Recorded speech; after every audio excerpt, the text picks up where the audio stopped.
Hello and welcome to This Week in James City County. I'm your host, Renee Dahlman. Today we are joined by quite a number of folks, and I am very excited to have you all meet them.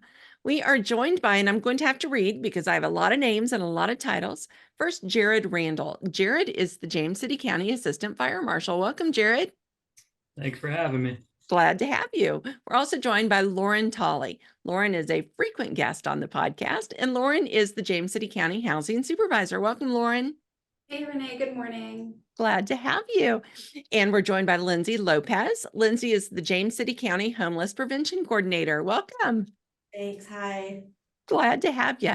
And then two additional brand new folks on the podcast is Karen Griffith. Karen is the Continuum of Care Coordinator for the Planning Council. Hi, Karen. Hi, Renee. Thank you for having me. Glad you're here. And finally, Greg Riley. Greg is the Housing Navigator for the Williamsburg House of Mercy. Welcome. Good morning, everyone. So glad to have you all here. As I mentioned, we have some new faces with us, specifically our community partners at the Planning Council and Williamsburg House of Mercy. Karen and Greg, could you tell us a little bit about what the mission is of your organizations as it relates to housing? We'll start with you, Karen. I'd love to, Renee. So the Planning Council is a nonprofit that engages and collaborates with community organizations that serve households experiencing homelessness to improve service delivery and make homelessness rare, brief, and non-reoccurring. The Planning Council has been a partner with the Greater Virginia Peninsula Homeless Consortium since 2012. The GVPHC provides homeless assistance resources to the localities of Hampton, Newport News, Poquoson, and the counties of James City and York. Very good. How about you, Greg? Well, the Williamsburg House of Mercy is also a nonprofit that works in the area trying to rehome homeless people. We work with our community partners in James City County, City of Williamsburg, and York County to help with clients. Williamsburg House of Mercy also has some auxiliary services to help with people with food insecurity and things, issues along that as well. All right, very good. Thank you. So, Lauren, I understand that recently pretty much everyone on the screen, in addition to others, participated in the point in time count, which is actually what we used when we started the last series of the podcast. It was our very first episode, and it's normally the point in time count is held in January. So, can you give us a little bit of heads up on what you all found this year? Sure. So that's correct. The team that you see here today, we did complete the point in time count during the last week of January. And before we start delving into some of the details, I think it's important to define some of the terms that we use for our viewers and listeners who may not be as familiar, so that way they have a better understanding of what we do. So like we mentioned in previous podcasts, we try to keep at the forefront of our mind what a trauma-informed response looks like. So that means awareness about the language that we use and the ways that we interact with people. We always want to come from a place of kindness and respect for the individual that we're serving. And this reflects not only our county values, but the values that those who are part of the housing provider community uphold as well.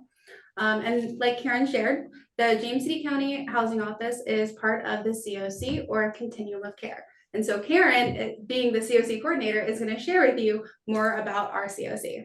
Great. Thank you. Thank you so much, Lauren. So the purpose of the Continuum of Care is to promote community-wide collaboration towards the goal of ending homelessness.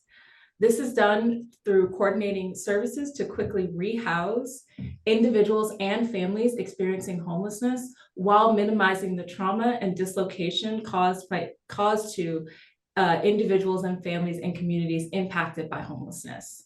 We work to promote access to affect the utilization of mainstream resources, as well as housing intervention programs for households experiencing homelessness to optimize self-sufficiency and improve quality of life. So everyone who is here today, from the Planning Council to House of Mercy to James City County employees, participated in this year's point in time count, correct? That is correct. And the point in time count, or the PIT count as we refer to it, is a count of sheltered and unsheltered people who are experiencing homelessness on a single night in January. HUD requires that Continuums of Care, or COCs, conduct an annual count of people who are experiencing homelessness, who are sheltered in emergency shelter, transitional housing, and safe havens on a single night.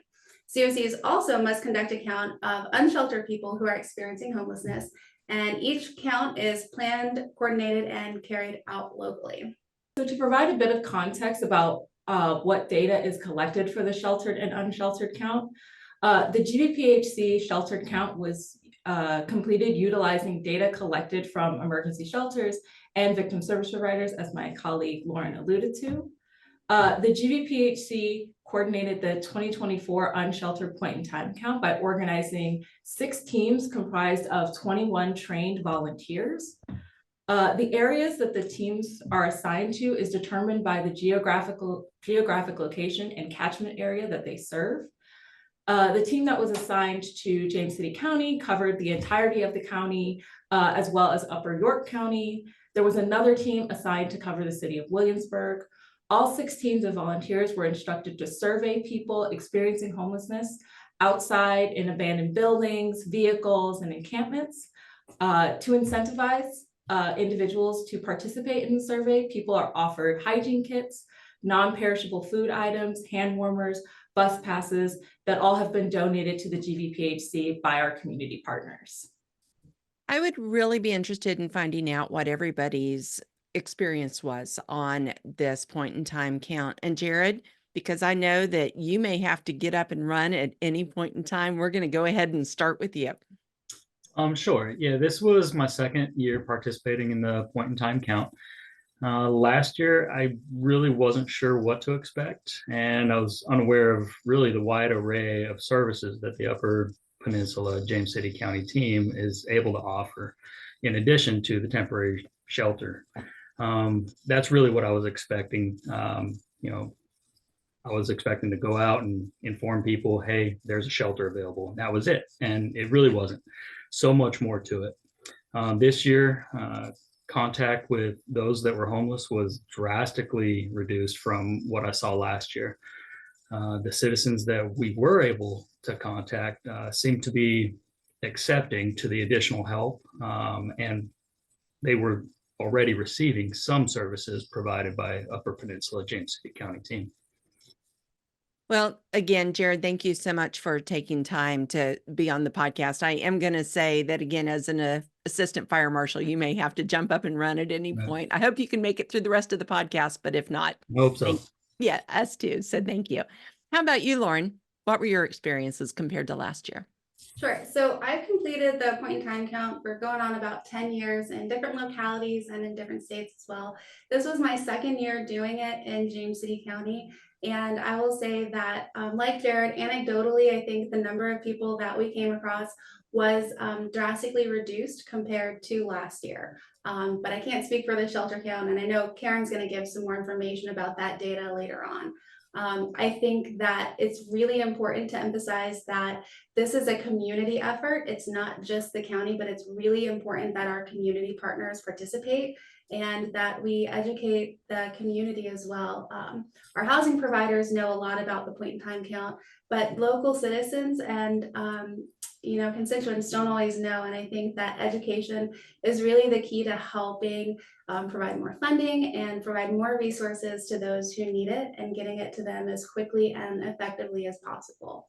I'm going to let Lyndsay share a little bit also because she's done this for a while as well. Yeah, so this is my 4th year doing the point in time count, 2nd year here. And previously I lived in Dallas where I did the point in time count. So for me, it's, drastically different, the just experience of going out and doing it. You obviously here you have significantly less, fewer encounters with people than you would in a major metropolitan area. But you're also having to trek through the woods and, it's less like climbing up on overpasses as I was used to. Here, you literally have to, go hiking in order to find these encampments. And I think, it's to talk about a little bit the timing that we start. When did we start this year? At 5:30. 5:30. So in the morning. So because we want to try to catch the people before they, get out of their places and head out for the day. And you get a lot of funny looks, I think, from people whenever you're just walking around at that time of the morning, but yeah, so it's definitely been interesting to see here. One of the other things that's really important to mention is that this year was warmer than typically most years are. Okay. We intentionally do this on the coldest night of the year, and that's done with a purpose. And so while it was nice that it is warmer, it typically is very cold, and we do this count regardless of the weather. So whether it's raining, snowing, sleeting, or it's sunny and 75, we do this point in time count no matter what, and that's true for all localities across the country who complete it as well. This is my second point in time count, but my first one in the field. Last year I participated, but I was at Williamsburg House of Mercy to try and catch anybody who may have been missed in the field count or in the shelter count. So this was a far different experience, hiking through the woods in the very early morning hours, looking for encampments.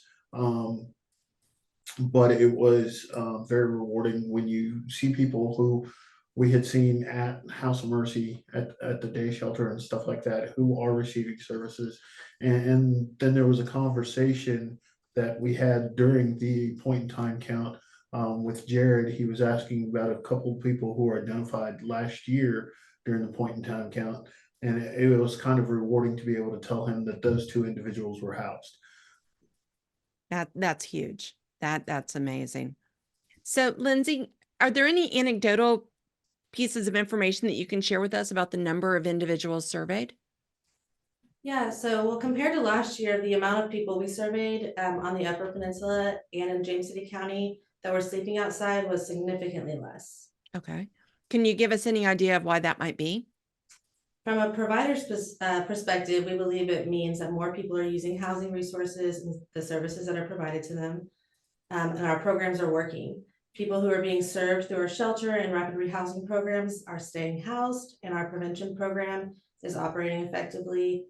And then those experiencing homelessness are utilizing resources like emergency shelter. Okay. Karen, can you tell us, how does James City County compare with the rest of the peninsula? Thank you, Renee. So the Planning Council is working to confirm the data regarding the 2024 point in time count. Our homeless management information systems data team is extracting the data from the unsheltered and sheltered count to finalize this year's data. However, I can give you some insights on last year's data. So in the city of Williamsburg, they had a total of 44 persons identified during the point in time count. 7 of which were unsheltered, and 37 were sheltered. The localities on the Lower Peninsula had 436 persons identified during the point in time count. 28 were unsheltered and 408 were sheltered. So the Planning Council does provide a detailed report of information on the point in time count on our website, hamptonroadsenshomelessness.org. This data includes specifics on age, gender, household composition, veteran status, and other specific population indicators so that we can identify the types of folks that are experiencing homelessness. In comparison, persons identified in James City County, Williamsburg, and York County comprised 7% of the total population identified during the point in time count. And in 2022, the numbers of persons identified in this area was 22% of the population, of the total population identified during the point in time count. So the point in time count data is used by the Department of Housing and Urban Development, as well as the state of Virginia, as a metric to understand the needs in communities for continued allocation of financial resources. Between 2022 and 2023, the peninsula saw a 15% increase in the total number of persons identified experiencing homelessness. This demonstrates the need for a diverse range of housing intervention programs to meet the needs of communities to end homelessness. These state and federally funded programs include outreach, homeless prevention, emergency shelter, rapid rehousing, and permanent supportive housing. Not only have we identified an increase in the number of people experiencing homelessness, but we've also seen an increase in the services needed by these households to become self-sufficient. Programs are evolving to meet these needs, and funding is essential to supporting that work. So Lauren, what can you tell us about funding for these programs? Sure. So from James City County's perspective, currently James City County receives funding from federal, state, and local resources for our housing programs. Our specific programs mentioned by Karen are the emergency shelter, rapid rehousing, and our prevention funds. And those come directly from the state or the Commonwealth. And we're always seeking additional funding opportunities that we may be eligible for. And we work in partnership with other county departments and our community partners like the Planning Council and House of Mercy to submit competitive applications for funding throughout the year. So can you all share from a provider level some of the ways that y'all are working to help people remain housed with the funding that you currently have? We do have financial assistance program to help people with rent assistance and things like that, and eviction prevention. So somebody who is facing that sort of situation, we would typically refer them to that office. Unfortunately, I don't have a whole lot of knowledge in that particular area for assistance. On the other side of our programs, you have the homeless that we're working with. And when somebody comes to the House of Mercy, of course, we're going to direct them to our community partners for whatever resources they can access with that. If they need assistance with getting an income, a lot of people who come to us don't have basic needs, such as SNAP or EBT. That would be helpful to them. So we want to make sure that they are getting those benefits that are going to help them successfully in housing. We will work with them, case manage them, find out about their particular situation, and then hopefully help them establish an income, help them with the application process as needed to find housing. My specific role with the House of Mercy is I'm a housing navigator. So I am directly responsible for kind of cultivating housing, conducting daily searches for housing. And then when people come in, directing them to those resources, also making a connection with landlords who are interested in helping people who need housing, and working very closely with them to establish that relationship and hopefully pair up tenants and landlords where everybody can be successful. Okay. Lyndsay, I know that you have done some work through making connections with House of Mercy. Anything that you would want to add? Yeah, like Greg said, House of Mercy has some really great programs that serve people in need. And through our partnership with them, we can truly provide wraparound supportive services to those that are most in need. And you can learn about specific programs that the Housing Office has by taking a look back at our previous podcasts in the series. And then our partnerships with other county departments are also extremely impactful when talking about helping people stay housed and identifying those who are staying outside. Our housing office falls under the Department of Social Services, and this is something that is not only unique but beneficial to those that we serve. It allows our housing staff to easily coordinate care when connecting those that are in need of mainstream resources and entitlement programs. And then it truly allows our office to be a one-stop shop for anyone who has a housing crisis, so that we can get them connected to resources. Having people like Jared, the assistant fire marshal, to accompany us when we do our rural outreach is really impactful from many different lenses. And Jared, you have a different perspective than anyone else right now on the podcast. Can you share with us a little bit about what it is that you've experienced and what you are able to help with? Sure. I actually got thrown into it last year, last minute. My partner, he had planned on going as he did for previous years, many years in a row. He couldn't make it, asked if I would do it. I said, sure, no problem. He said, you're just out there. You need to provide a little bit of additional security. It's dark, this and that. I said, great, no problem. And it really turned out to be so much more. As Greg spoke about earlier, really hit home. Just seeing the diverse group that was out there. It definitely doesn't hit just one set of population. Young, middle-aged, old, all different, creeds and colors. So it is amazing to see the work being done and the benefit that they're receiving. So from our office point of view, because of the group allowing me to assist with this great program, James City Fire Department was able to provide additional fire and health safety information to a group of citizens that live in an environment that is not what we are used to, that we otherwise wouldn't be able to reach. We attempted to educate this group about things like hypothermia, hyperthermia, dehydration, in addition to carbon monoxide poisoning. Some things that people don't think about is they're trying to stay warm, so they use devices that keep them warm. And some of those are fuel burning devices inside of an enclosed tent or whatever structure they may be using temporarily.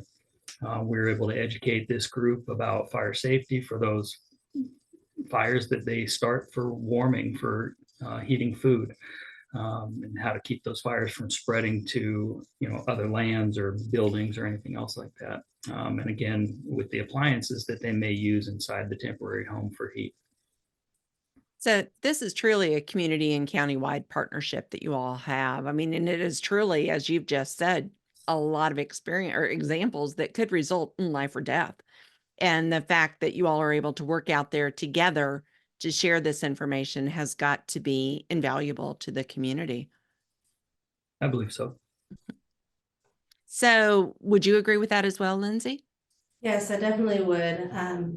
And we recently provided our county police officers with resources and outreach kits to provide to those individuals that they come across who are experiencing homelessness. And our office has also partnered with the Williamsburg James City County School Board to receive their support in writing a grant to provide housing solutions to families with school-aged children that are who are experiencing homelessness and are being served through the McKinney-Vento program. And we hope to find out in June or July if the grant was approved. And it's also important to acknowledge our librarians as an excellent source of information to those that are seeking resources.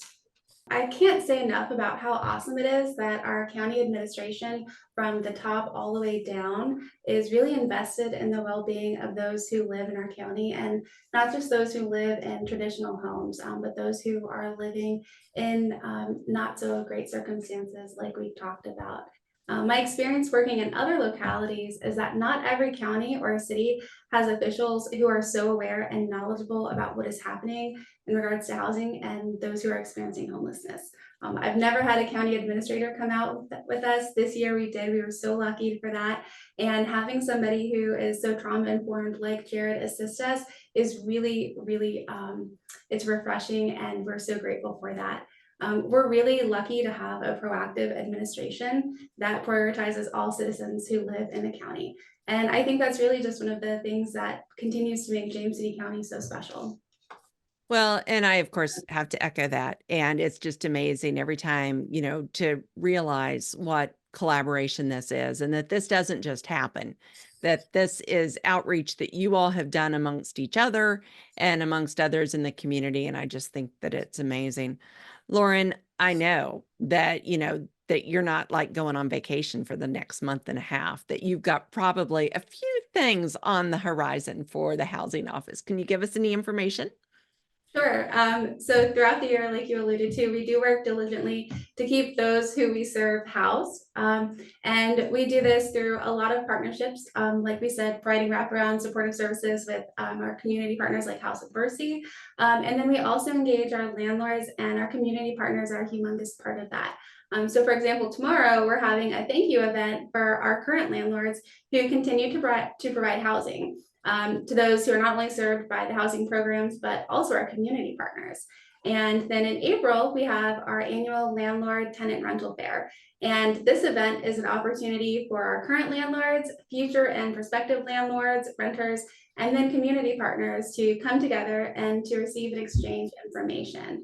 Our guest speakers at that event in April present relevant information on current hot topics to everybody who attends. And this event is supported by the COC, and it really benefits the community as a whole to provide additional housing resources and to continue to address homelessness and making it rare, brief, and non-reoccurring. Absolutely. What everybody on this screen right now is working towards. And I am just so honored that you all were able to take time out of your busy lives to come and explain to everyone a little bit more about what's going on. I'm going to start, with you, Jared. Thank you so much. I'm so glad you were not called out, that you were able to stay with us through the entire podcast. So again, Jared, thank you so much for being here. Absolutely. We're here. If you ever need the fire department, we're a call away. Good to know. Good to know. We also have Greg Riley from the House of Mercy. Thank you so much, Greg. Thank you very much for having me. And of course, Karen Griffith being able to give us a little bit of an insight as to what it's like on the rest of the peninsula and how we compare. Thank you so much. No worries, Renee. Thank you so much for having us. Thank you. And of course, I cannot forget our friends Lyndsay and Lauren at the end for thank you so much for everything that you all do every day in this community. We are very, very fortunate to have you. Thanks, Renee. So glad to have you.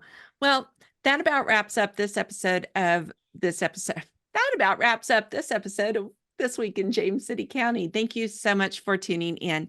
As always, please be sure to go to our website. We're at jamescitycountyva.gov/podcast.